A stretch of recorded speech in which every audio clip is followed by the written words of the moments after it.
Rendre l'art africain à l'Afrique, un projet louable mais ô combien complexe et sensible. Un rapport d'experts sur la question a été rendu au président français ce vendredi soir.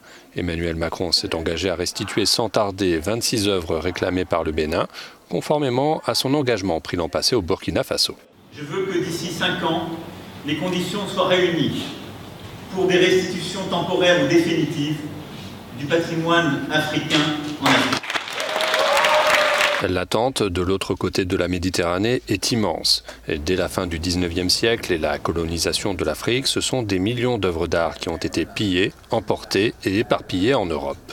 Le Bénin va donc récupérer les statues royales d'Abomey, des prises de guerre effectuées en 1892. Restituer les biens, ce n'est pas une question de victoire pour quelqu'un, échec pour d'autres, parce que dans tous les cas, ce n'est pas une bataille. Le Bénin a besoin de ces biens pour renforcer son économie nationale et pour donner de l'emploi aussi aux gestionnaires du patrimoine culturel. Seulement voilà, en France, les collections nationales d'art sont rigoureusement protégées par le Code du patrimoine. Ces pièces étaient rentrées de manière légale, vu le rapport de l'époque, dans nos collections publiques. Et vous savez qu'à partir du moment où des pièces sont rentrées d'une manière légale dans les collections publiques, elles sont inaliénables. Elles ne peuvent pas repartir à un soi-disant propriétaire qui, pour ces musées, n'existe pas. Le rapport préconise justement un changement du Code du patrimoine. Jusqu'à 90% du patrimoine artistique africain se trouverait aujourd'hui en Europe.